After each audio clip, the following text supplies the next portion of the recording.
संदीप जी, मैं आपके प्रश्न का उत्तर देने से पहले एक प्रश्न आपसे भी पूछना चाहता हूँ, क्योंकि आप तो सबसे पूछते हैं कि आपको मुझसे क्या दुश्मनी है कि पिछले 41 मिनट से मुझको आप वो चीज़ें सुनवा रहे हैं ज़बरदस्ती बिठा के यहाँ, जो सुन सुन के मेरे कान पक गए हैं, मेरा दिमाग गर्म हो गया है, मेरा ब्लड प्रेशर बढ़ता है। मैं 23 साल से ये काम कर रहा हूँ और मेरे ये नहीं समझ में आता कि कौन सा शब्द संसदीय प्रणाली के अनुकूल है और कौन सा नहीं है। एक पुराने हिंदी फिल्म का गाना होता था, अजीब दास्तां है ये, कहाँ शुरू कहाँ ख़त्म, कि आपने कुछ लोगों से कहा कि थोड़ा पीछे जाइए। कुछ लोग कह रहे हैं कि ये संसद को रोकने का सिलसिला 2019 से शुरू हुआ है।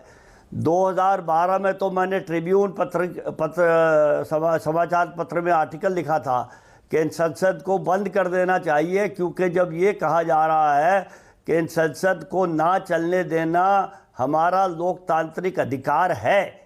मैं तो समझता हूँ जो भी ये कहता है कि संसद को ना चलने देना उनका लोकतांत्रिक अधिकार है, उनके ऊपर तो सबसे बड़ा राष्ट्रद्रोह का मुकदमा चलना चाहिए, ट्रीजन का। और यहाँ बैठ के हर आदमी, हर राजनीतिक दल का कार्यकर्ता या स्पोक्स पर्सन या लीडर जो भी है, किसी ने आज तक अपने अंदर झांक के नहीं देखा है। मैं 23 साल से ये काम कर रहा हूँ। हर आदमी और हर महिला दूसरे पार्टियों की गलतियाँ निकालने में लगे रहते हैं।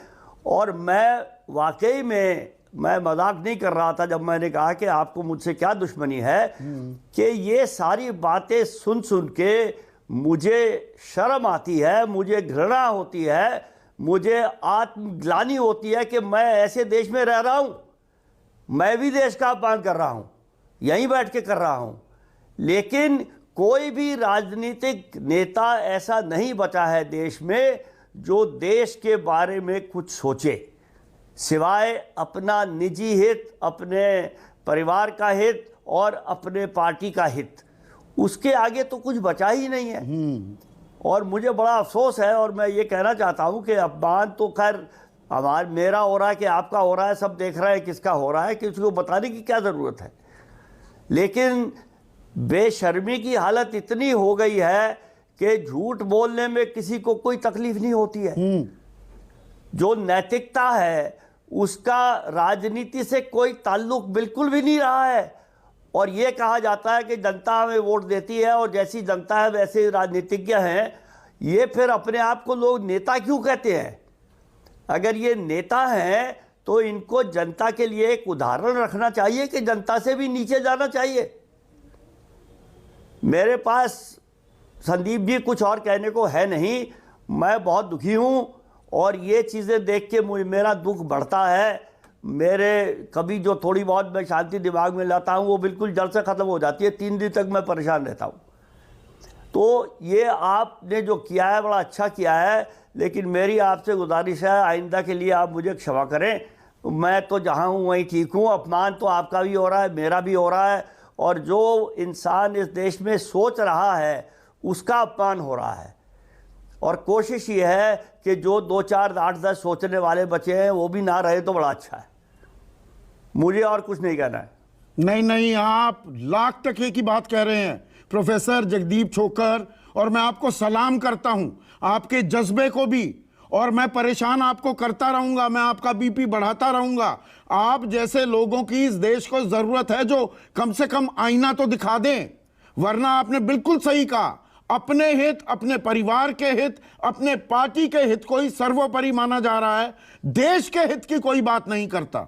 और वो कड़वी हकीकत बताने वाले आप जैसे लोगों को की जरूरत है इस देश को। जब तक ये कड़वी हकीकत नहीं बताई जाएगी, जब तक वो आंखें नहीं खोली जाएंगी, तब तक ये हर कोई अपने हिसाब से व्याख्या करने लगा है।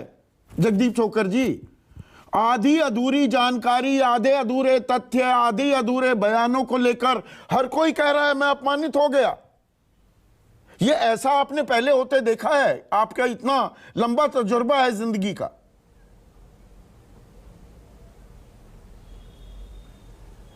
क्या देखा है और क्या नहीं देखा संदीप जी, बस बात को छोड़िए, यहीं बहुत हो गया। किसी को अगर मैं तो कहता रहता हूँ लेकिन कोई सुने तब ना। एक कहावत है कि जो आदमी सो रहा हो उसको आप जगा सकते हैं, लेकिन जो सोने का नाटक कर रहा हो उसको आप नहीं जगा सकते। मेरे जैसी बातों का तो लोग ये कहेंगे, जितने आपके साथ चर्चा में हम लोग बैठे हैं, कि ये पागल है, करने दो इसको जो कह रहा है, कोई फ़र्क नहीं पड़ता, कि ये प्रोग्राम ख़त्म हो जाएगा, सब भूल जाएंगे इस बात को। और किसी हद तक ये सही भी है। मतलब ये उस दौर में आ गए जगदीप जी कि जो समझदारी की, ईमानदारी की बात करे अब उसे पागल समझने लगेंगे लोग। आपको इस बात की आशंका है? उस दौर में नहीं आए हैं, उस दौर में नहीं आए हैं, वो दौर पीछे छूट गया है, अब तो हो चुका है ये। आपको जो ये दौर चल रहा है और राजनीति का स्तर गिर रहा है, इसमें किसी तरह का समुद्र मंथन, कोई मंथन होते दिखता है कि कहीं अमृत फिर से निकलेगा? नहीं, नहीं निकलेगा। अमृत जब निकला था वो काल बहुत पुराना हो गया है। अब हम दूसरे काल में हैं। अमृत इस काल में नहीं निकलेगा। जब ये काल खत्म हो जाएगा तब अमृत निकलेगा।